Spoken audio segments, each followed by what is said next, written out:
Hello friends, எல்லோருக்கும் வணக்கம். Welcome to young investor channel. Actually பார்த்தீங்கன்னா இந்த வீடியோவில் நாளைக்கு மார்க்கெட்டில் எந்தெந்த ஸ்டாக்ஸ்லாம் ஃபோக்கஸில் இருக்கும், இது போக next week bonus, split, dividend தர போகிற ஸ்டாக்ஸ் எல்லாமே டிஸ்கஸ் பண்ணுவோம். ஸோ அது மாதிரி தான் அந்த வீடியோவில் டிஸ்கஸ் பண்ணுறேன். ஸோ நெக்ஸ்ட் வீக் நாளைக்கு மார்க்கெட்டில் ஃபோக்கஸில் இருக்க ஸ்டாக்ஸ் நீ பார்க்கும்போது ஃபஸ்ட்டு ஹெச்டிஎஃப்சி பேங்க் இவங்களோட Q2 பிஸ்னஸ் அப்டேட் பார்க்கும்போது ஓரளவு நல்லா இருந்துச்சு. ஆக்சுவலி அட்வான்ஸு சீக்வன்ஷியல் பேசிஸில் ஒரு 4% இம்ப்ரூவ் ஆயிருந்துச்சு. இயர் பேசிஸில் ஒரு 10% இம்ப்ரூவ் ஆயிருந்துச்சு. டெபாசிட் ஒரு 15% இம்ப்ரூவ் ஆயிருந்துச்சு இயர் பேசிஸில். குவார்டர் பேசிஸில் ஒரு 2% இம்ப்ரூவ் ஆயிருக்கு. நெக்ஸ்ட்டு பஜாஜ் ஃபினான்ஸ் பார்க்கும்போது அவங்களோட கஸ்டமர் ஃப்ரான்சைசி அது 110.64 மில்லியன்ஸாக இருக்குது. ஆனால் இயர் பேசிஸில் கம்பேர் பண்ணும்போது நல்லாவே இன்க்ரீஸ் ஆயிருக்குன்னு சொல்கிறாங்க. குவார்டர் பேசிஸில் கம்பேர் பண்ணும்போது ஓரளவு டீசெண்டாக இம்ப்ரூவ் ஆயிருக்கு. நியூ லோன் புக் பார்க்கும்போது 26% மேலே போயிருக்குன்னு சொல்லியிருக்காங்க. 12.17 மில்லியனாக இருக்குது. இது போக வேதாந்தான்னு பார்க்கும்போது அவங்களோட இந்த ஹாஃப் இயர்லி அலுமினா ப்ரொடக்ஷன் வந்து லாஞ்சிகா ரிஃபைனரில் வந்து பார்த்தீங்கன்னா 31% இயர் பேசிஸில் இம்ப்ரூவ் ஆயிருக்கு. 653 கேட்டியாக இருக்குது. அலுமினம் ப்ரொடக்ஷன் பார்க்கும்போது அலுமினம் ப்ரொடக்ஷன் 617 கேட்டி 1% இம்ப்ரூவ் ஆயிருக்குன்னு சொல்லியிருக்காங்க வேதாந்தா. ஓரளவு டீசெண்டாக ப்ரொடக்ஷன் இன்க்ரீஸ் ஆயிருக்கு. இவங்களும் ஃபோக்கஸில் இருப்பாங்க. கோட்டக் மஹிந்திரா பேங்கோட Q2 பிஸ்னஸ் அப்டேட்டு ஆக்சுவலி அவங்களோட நெட் அட்வான்சஸ் பார்க்கும்போது 15.8% இம்ப்ரூவ் ஆயிருந்துச்சு. சீக்வன்ஷியல் பேசிஸில் நெட் அட்வான்சஸ் 4% இம்ப்ரூவ் ஆயிருந்துச்சு. அதாவது ஆவரேஜ் நெட் அட்வான்சஸ் 14.6% இம்ப்ரூவ் ஆயிருக்குது. அது குவார்டர் பேசிஸில் 4% இம்ப்ரூவ் ஆயிருந்துச்சு. டெபாசிட்டும் இம்ப்ரூவ் ஆயிருந்துச்சு. ஸோ கோட்டக் மஹிந்திரா பேங்கும் ஃபோக்கஸில் இருக்கும். பஞ்சாப் நேஷனல் பேங்க் வந்து அவங்களோட ப்ரொவிஷனல் 27.88 lakh crore இருக்குன்னு சொல்கிறாங்க. 10.6% இம்ப்ரூவ் ஆயிருக்கு. டொமஸ்டிக் பிஸ்னஸ் ஒரு 10% வளர்ச்சி அடைஞ்சிருந்துச்சு. ஒரு ஸ்டடி க்ரோத் இருக்குன்னு சொல்கிறாங்க. அந்த பேசிஸில் பஞ்சாப் நேஷனல் பேங்கும் ஃபோக்கஸில் இருக்கும். இன்ஃபோசிஸ் பார்க்கும்போது டெலினார் அப்படிங்கிற ஒரு கம்பெனியோட பார்ட்னர்ஷிப்பில் வராங்க. அவங்களோட ஹெச்ஆர் ஆப்ரேஷன்ஸ் வந்து மாடர்னைஸ் பண்ணி குறிப்பாட்டு ஓரக்கிள் கிளவுட் HCM அது மூலமாட்டும் அவங்களோட ஹெச்ஆர் ஆப்ரேஷனை வந்து மாடர்னைஸ் பண்ணுறதுக்கு வேண்டி அவங்க டெலினார் அப்படிங்கிற ஷேர்ட் சர்வீஸ் கம்பெனியோட ஒரு பார்ட்னர்ஷிப்பில் வராங்க. இன்ஃபோசிஸும் நாளைக்கு ஃபோக்கஸில் இருக்கும். நெக்ஸ்ட் பார்த்தீங்கன்னா மேரிகோ இவங்க என்ன சொல்கிறாங்கன்னா Q2 பிஸ்னஸ் அப்டேட்டில் ரெவன்யூ 30% மேலே போகும்னு சொல்கிறாங்க. இன்டர்நேஷனல் பெர்ஃபார்மன்ஸ் நல்லா இருக்குது. ஜிஎஸ்டி பெனிஃபிட்ஸ் இந்தியாவில் பெட்டராக இருக்குன்னு சொல்கிறாங்க. அது போக க்ரோத் ஆப்ரேட்டிங் ப்ராஃபிட்டில் நல்லா இருக்குது. லாஸ்ட் இயரில் அவங்களோட Q2 ரெவன்யூ 7.6% இம்ப்ரூவ் ஆயிருந்துச்சு. அதே மாதிரி நெட் ப்ராஃபிட் 20.3% இம்ப்ரூவ் ஆயிருந்துச்சு. நெக்ஸ்ட் எஸ் பேங்கோட Q2 அப்டேட் பார்க்கும்போது ப்ரொவிஷனல் அதாவது லோன் அண்ட் அட்வான்சஸ் 2,80,468 கோடியாக இருந்துச்சு. 6.5% இம்ப்ரூவ் ஆயிருக்கு. டெபாசிட் 7.1% இம்ப்ரூவ் ஆயிருந்துச்சு. சர்டிஃபிகேட் ஆஃப் டெபாசிட் 987 கோடியாக இருக்குது. ஸோ எஸ் பேங்கும் நாளைக்கு ஃபோக்கஸில் இருக்கும். அவென்யூ சூப்பர் மார்ட்டு டிமார்ட்னு சொல்லலாம். இவங்களோட Q2 அப்டேட்டில் ரெவன்யூ 16,218 கோடியாக இருந்துச்சு. டோட்டலாட்டு 432 ஸ்டோர் வந்து வச்சுருக்கிறாங்க. நவி மும்பையில் வந்து பார்த்தீங்கன்னா ஒன்று அண்டர் ரீகன்ஸ்ட்ரக்ஷனில் இருக்குது. புதுசாட்டம் ஒரு ஸ்டோர் ஓப்பன் பண்ணியிருந்தாங்க. ஸோ அவென்யூ சூப்பர் மார்ட்டும் ஃபோக்கஸில் இருக்கும். வோடஃபோன் ஐடியா என்ன சொல்லியிருக்காங்கன்னா தேஜாஸ் மெகட்டாவை வந்து சீஃப் ஃபினான்ஷியல் ஆஃபீஸராக அப்பாயின்ட் பண்ணியிருக்காங்க. அக்டோபர் 6 அவங்க நடைமுறைக்கு வருது, எஃபெக்டிவ் வருது. வோடஃபோன் ஐடியாவும் ஃபோக்கஸில் இருக்கும். லூப்பினில் 2 அப்டேட் வந்துருந்துச்சு. ஒன்று ஒரு ட்ரக்குக்கு வந்து யூஎஸ் அப்டேட் அப்ரூவலுக்கு வேண்டி வெயிட் பண்ணிட்டு இருக்கிறாங்க. லிராக்ளூடைட் அப்படிங்கிற ஒரு இன்ஜெக்ஷனுக்கு யூஎஸில் அதை லான்ச் பண்ணியிருந்தாங்க.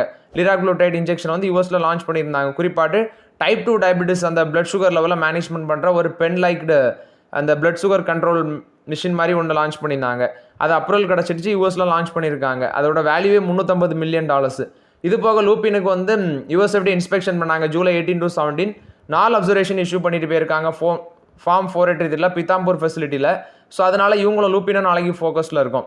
நெக்ஸ்ட் ஹிந்துஸ்தான் சிங் இவங்களோட Q2 பிஸ்னஸ் அப்டேட்டில் மைன் மெட்டல் அவுட்புட் வந்து 258 KT 1% இம்ப்ரூவ் ஆயிருக்கு. குவார்டர் பேஸில் 3% விழுந்திருக்கு. ரிஃபைன்ட் ஜிங்க் 2% இம்ப்ரூவ் ஆயிருக்குது. ரிஃபைன்ட் லெட் வந்து 29% விழுந்திருக்குது. Next UCO bank total business 5.37 lakh crore இருக்குது. 13.29% இயர் பேசிஸில் இன்க்ரீஸ் ஆயிருக்கு. குவார்டர் பேசிஸில் 2% இம்ப்ரூவ் ஆயிருக்கு. டோட்டல் அட்வான்சஸ் 16.67% இம்ப்ரூவ் ஆயிருக்கு. டொமஸ்டிக் அட்வான்சஸ் 17.24% இம்ப்ரூவ் ஆயிருக்கு. டெபாசிட் 10.87% இம்ப்ரூவ் ஆயிருக்கு. குவார்டர் பேசிஸில் 2.34% இம்ப்ரூவ் ஆயிருக்கு. டொமஸ்டிக் டெபாசிட் 9.85% இம்ப்ரூவ் ஆயிருக்குன்னு சொல்கிறாங்க. இது யூகோ பேங்கை பொறுத்த வரைக்கும் அப்டேட் நாளைக்கு ஃபோக்கஸில் இருக்கும். Equitas small finance bank 5.93% year பேசிஸில் டோட்டல் டெபாசிட் க்ரோத் ஆயிருக்குன்னு சொல்லியிருக்காங்க. காசா டெபாசிட் 13.67% இம்ப்ரூவ் ஆயிருக்கு. காசா ரேஷியோ 26.41% இருக்குது. ஸோ ஈக்விட்டாஸ் ஸ்மால் ஃபினான்ஸ் பேங்கும் ஃபோக்கஸில் இருக்கும்.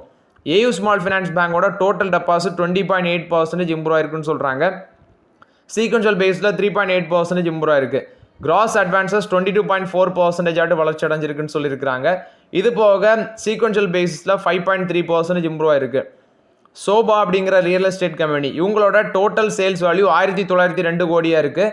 61.4% இயர் பேசிஸில் இம்ப்ரூவ் ஆயிருக்கு. குவார்டர் பேசிஸில் 8.5% இம்ப்ரூவ் ஆயிருக்கு. ஸோ அவங்களும் ஃபோக்கஸில் இருப்பாங்க. ஆர்பிஎல் பேங்கோட இது Q2 பிஸ்னஸ் எடுத்து பார்த்தேன். அப்டேட்டில் டெபாசிட் ஒரு 8% வளர்ச்சி அடைஞ்சிருந்துச்சு. அதாவது பிலோ 3 crores கீழே உள்ள டெபாசிட் அவங்களோட டோட்டல் டெபாசிட்டில் 51% கான்ட்ரிபியூட் பண்ணுதுன்னு சொல்கிறாங்க. காசா 3% வளர்ச்சி அடைஞ்சிருந்துச்சு. காசா ரேஷியோ 31.9% விழுந்திருக்கு.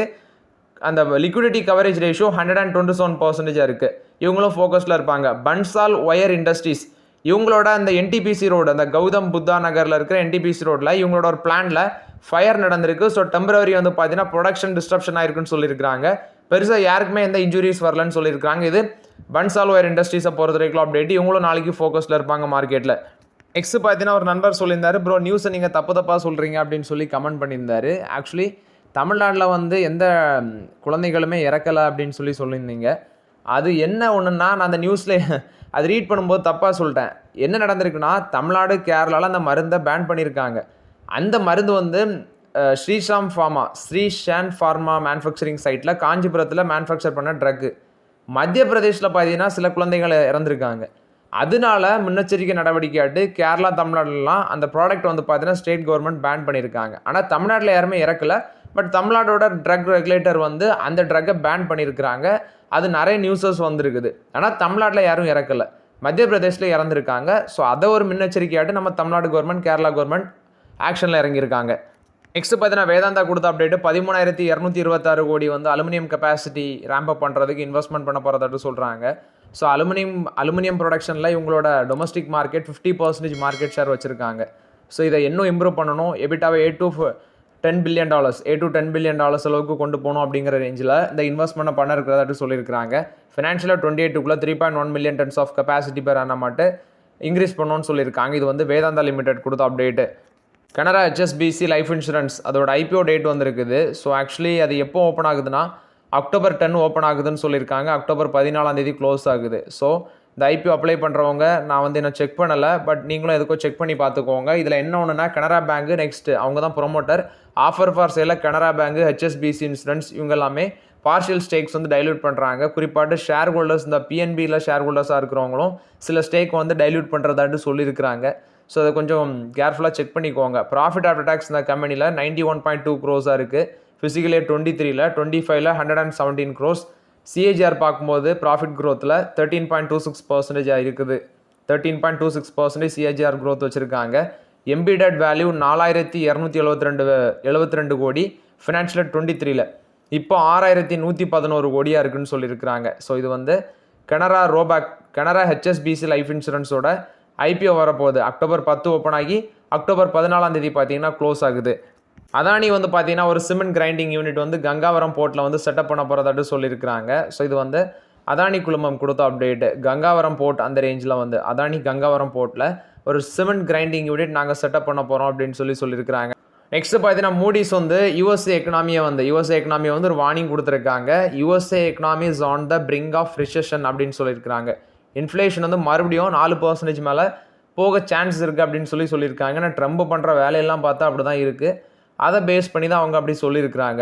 நெக்ஸ்ட்டு ஒரு 2025ல் சில ஸ்டாக்ஸு 12 to 24% ரிட்டர்ன்ஸ் கொடுக்கும் அப்படின்னு சொல்லி ஒரு 5 ஸ்டாக்கை சொல்கிறாங்க. இதில் MK குளோபல் ACC லிமிடெடுக்கு பைக்கால் கொடுக்குறாங்க. 2,280 ரூபா target price. Current market price 1,829 ரூபாவில் இருக்குது. 24% மேலே போகும்னு சொல்கிறாங்க. அதே MK குளோபல் அம்புஜா சிமெண்ட்ஸுக்கு 650 ரூபா டார்கெட் ப்ரைஸ் சொல்கிறாங்க. கரண்ட் மார்க்கெட் ப்ரைஸ் 570, 14% மேலே போகும்னு சொல்கிறாங்க. நெக்ஸ்ட்டு நுவாமா APL அப்போலோ டியூப்ஸுக்கு பைக்கால் கொடுக்குறாங்க. 2,039 ரூபா target price. Current market price 1,732 ரூபாவில் இருக்குது. 17% மேலே போகும்னு சொல்கிறாங்க. அமர்ராஜா பேட்டரிஸ் 1,120 ரூபா டார்கெட் ப்ரைஸ். 993 ரூபா கரண்ட் மார்க்கெட் ப்ரைஸ். 12% மேலே போகும்னு சொல்கிறாங்க. ஆக்சிஸ் செக்யூரிட்டி ஸ்டார் சிமெண்ட்டுக்கு 325 ரூபா பைக்கால் டார்கெட் ப்ரைஸ் சொல்கிறாங்க. 252 ரூபா கரண்ட் மார்க்கெட் ப்ரைஸ். 28% மேலே போகும்னு சொல்கிறாங்க. இது வந்து இந்த 5 ஸ்டாக்ஸுமே சொல்கிறாங்க, ப்ரோக்கரேஜஸும் சொல்லியிருக்காங்க. பட் நீங்களும் செக் பண்ணி போங்க. இல்லை எனக்கு தெரிஞ்ச வேல்யூஷன் எல்லாமே கரெக்டாக இருக்கான்னு தெரியல. சில ஸ்டாக்ஸ் எல்லாமே போனஸ் கொடுக்குறாங்க நெக்ஸ்ட் வீக்கில். இதில் நீங்கள் ஜூலியன் அக்ரோ இன்ஃப்ராடெக் அப்படிங்கிற ஒரு கம்பெனி 1:1 அந்த ரேஷியோவில் போனஸ் கொடுக்குறாங்க. ரெக்கார்ட் டேட் 6ஆம் தேதி அக்டோபர். ஸோ அதை செக் பண்ணி பார்த்துக்கோங்க. நெக்ஸ்ட்டு பார்க்கும்போது சிக்மா சால் இவங்க வந்து ஸ்டாக் ஸ்ப்ளிட் பண்ணுறாங்க. இப்போ 10 ரூபா இருக்க ஃபேஸ் வேல்யூவை 1 ஸ்ப்ளிட் பண்ண போகிறதோட சொல்லியிருக்காங்க. ரெக்கார்ட் டேட் வந்து 6ஆம் தேதி வருது, அக்டோபர் 6. நெக்ஸ்ட்டு ஏஜிஐ இன்ஃப்ரா இவங்களும் ஸ்டாக் ஸ்ப்ளிட் 5 ரூபா இருக்க ஃபேஸ் வேல்யூ 1 ஸ்ப்ளிட் பண்ணுறாங்க. 10ஆம் தேதி record date. Gokul agro resources 2 ரூபா இருக்க ஃபேஸ் வேல்யூ 1 ஸ்ப்ளிட் பண்ணுறாங்க. அக்டோபர் 14ஆம் தேதி ரெக்கார்ட் டேட். ஸோ இதெல்லாமே ஸ்டாக் ஸ்ப்ளிட் போனஸ் வர ஸ்டாக்ஸ், கொஞ்சம் செக் பண்ணிக்கோங்க. இது போக next week dividend cyber tech systems and software limited 20 ரூபா டிவிடெண்ட் கொடுக்குறாங்க. 6ஆம் தேதி அக்டோபர் 6 ரெக்கார்ட் டேட்.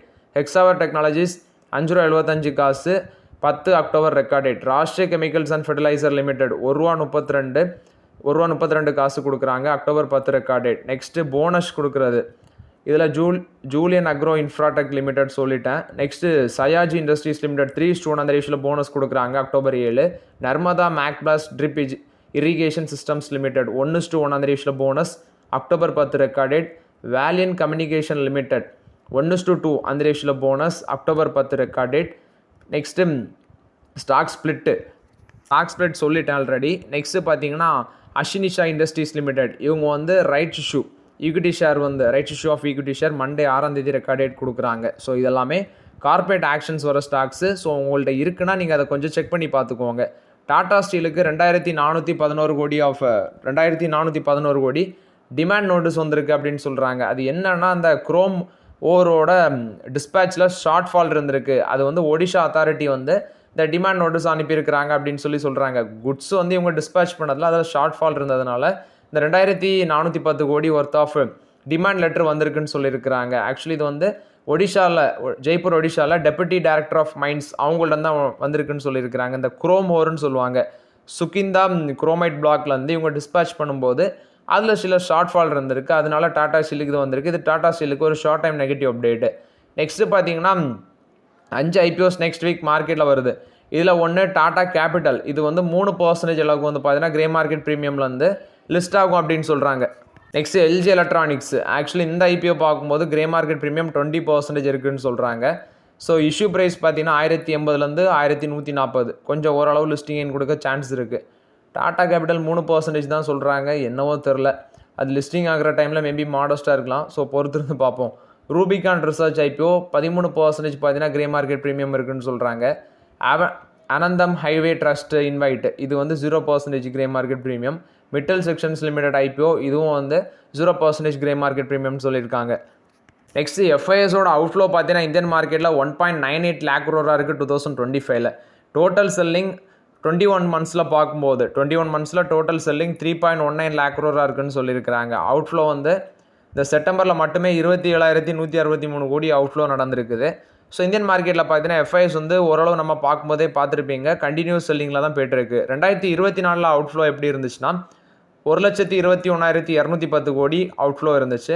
பட் அது வந்து பார்த்தீங்கன்னா இந்த வருஷம் இன்க்ரீஸ் ஆகும் போல் தெரியுது. ஸோ வெயிட் பண்ணி பார்க்கலாம். நெக்ஸ்ட் ஃபோர்ஸ் மோட்டார்ஸோட செப்டம்பர் சேல்ஸ் 1.8% இன்க்ரீஸ் ஆயிருக்குன்னு சொல்கிறாங்க. 2,610 யூனிட்ஸாக இருக்குது. டொமஸ்டிக் சேல்ஸ் 1.5% இம்ப்ரூவ் ஆயிருக்கு. 2,486 யூனிட்ஸ் வந்து பண்ணியிருக்கிறாங்க. எக்ஸ்போர்ட் பார்க்கும்போது 7.8% இன்க்ரீஸ் ஆயிருக்கு. 124 யூனிட்ஸாக இருக்குன்னு சொல்லியிருக்கிறாங்க. ஸோ இது வந்து ஃபோர்ஸ் மோட்டார் கொடுத்த business updates. So okay friends, actually இந்த வீடியோவில் சில இம்பார்ட்டன்ட் அப்டேட்ஸ் எல்லாமே டிஸ்கஸ் பண்ணோம். அந்த வீடியோ உங்களுக்கு பயனுள்ளதாக வந்துச்சுன்னா லைக் பண்ணுங்கள், சப்ஸ்கிரைப் பண்ணுங்கள், கமெண்ட் பண்ணுங்கள். Okay friends, thank you.